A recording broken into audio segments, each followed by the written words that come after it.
The year was 2001, and Nintendo had the lead in the portable portion of the gaming industry.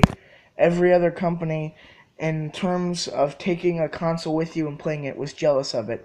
The Game Boy Color had been released a few years ago, but not that many, introducing color in the Game Boy line anyway.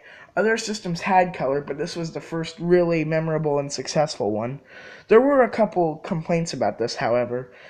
First, the screen was really small, and it had a lack of buttons. Well, Nintendo fixed that the following year with the Game Boy Advance. And yes, I have the original box, I just didn't bring it.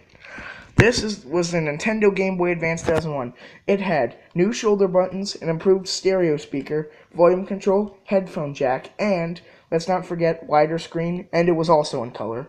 Everything that the Game Boy Color had, this was an improvement. This wowed many people back then. Dang it. This wowed many people. But there was one major change. So it did play Game Boy Color games, but this was the thing that was a real shocker to gamers back then. I can't say I remember too well, but the cartridges, and we're going to use WWE, well, back when was World Wrestling Federation, Road to WrestleMania from 2001. We're going to use this as an example. Get the cartridge out. Oh yeah. Back then, this was the most modern, high-tech thing around.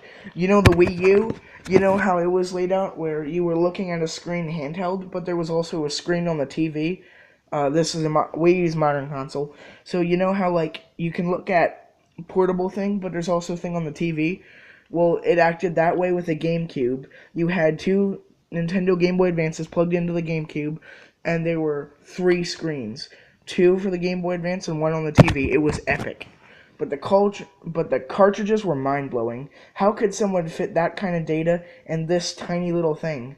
It was unbelievable. Now we have the Nintendo DS, 3DS, 2DS, and 2DSi, so it's not mind-blowing to us anymore. Plus SD cards are this small, but back then this was a great technological advancement. This was huge, figuratively, because this is actually really small. But still a problem. If you wanted to play this in the dark, you were screwed. So you had to go to a light source such as a lamp. They fixed that in the following year with the Nintendo Game Boy Light. Not the console, the Nintendo Game Boy Light. I mean the light for the Game Boy Advance. Sorry. This I wish I still had the box for, but I don't. This plugged in at the top of the console like so.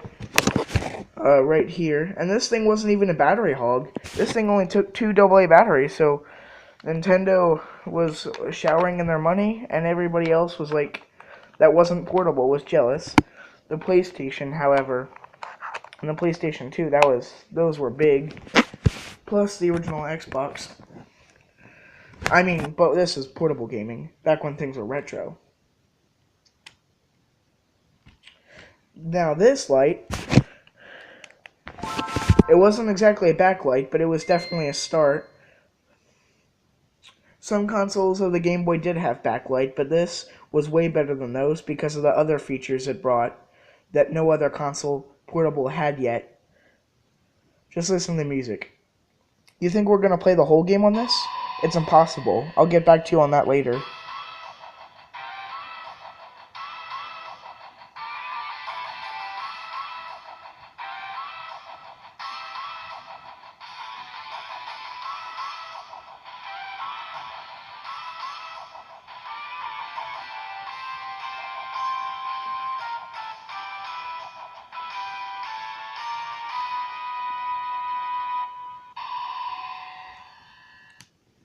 So that was that.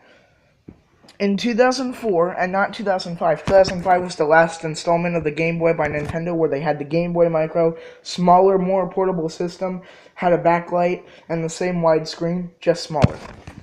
In 2004, we had the original Nintendo DS, and the original Nintendo DS had a very great feature, an emulator. Ooh, big, right?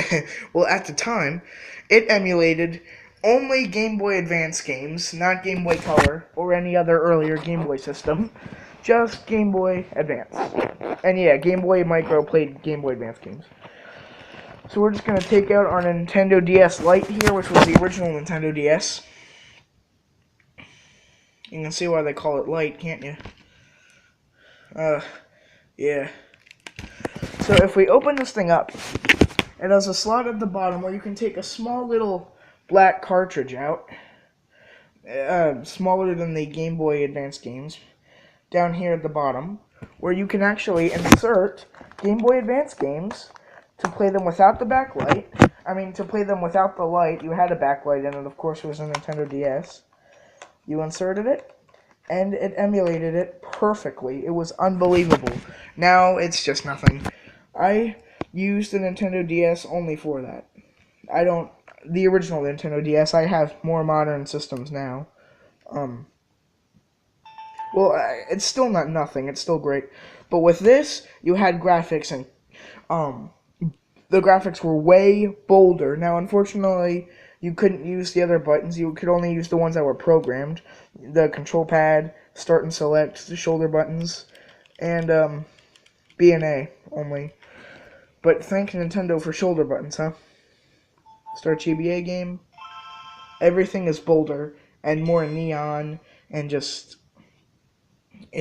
wow. Just wow. Wow back then. Not wow now. Check specific. Yeah, we know. So this game has the features. Okay, would you shut up for a second? Alright. And it had a way better controlled volume slider than this mere dial. So this has single play, multiplayer, and options. Can it focus in here? We'll just do options and we'll scroll. Dang it. I'm used to the dial directional pad on the, what is it? The 2DS.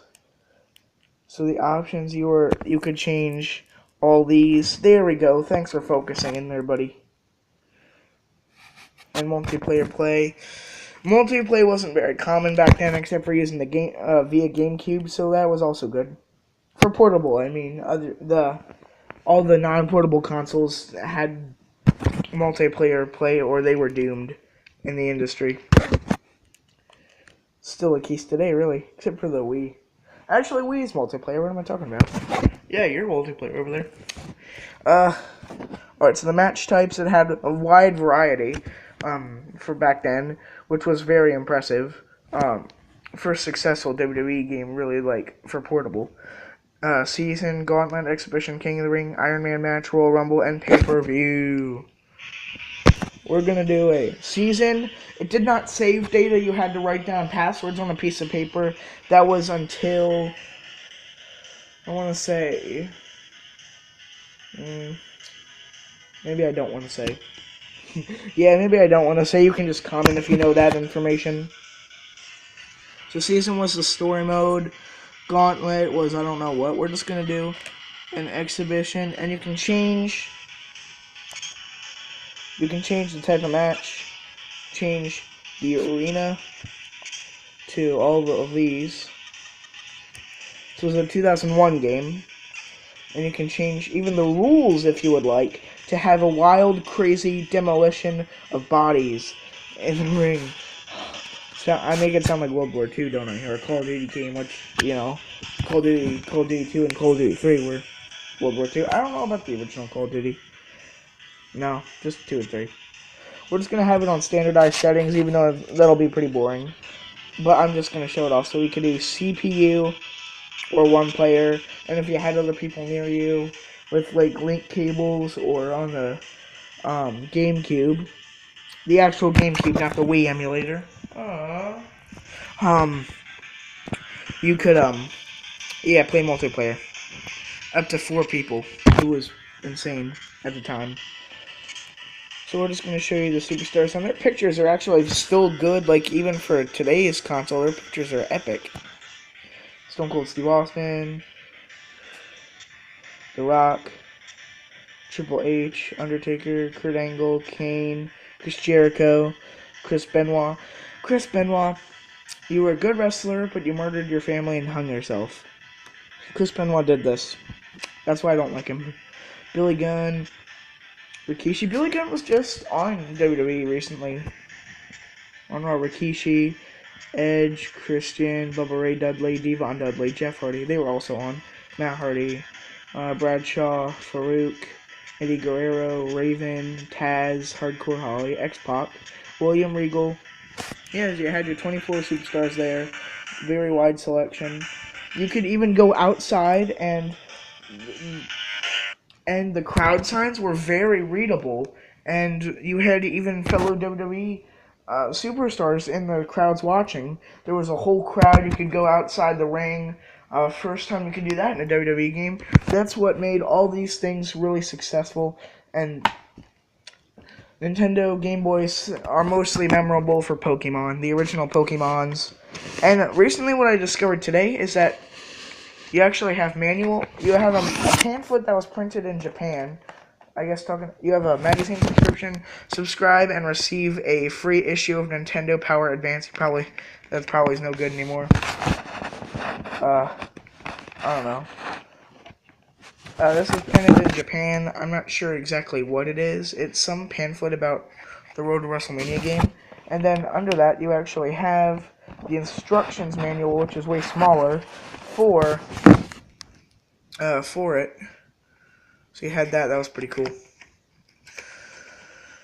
Nintendo Game Boy Advance was possibly one of the most successful portable gaming consoles ever of its time, 2001 to 2005.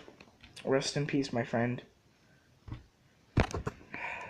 Thank you all for watching this video. Subscribe, like, do some more, making some more videos today. I got something to do an unboxing review of, and so just stick around, subscribe, like, comment. Bye, guys.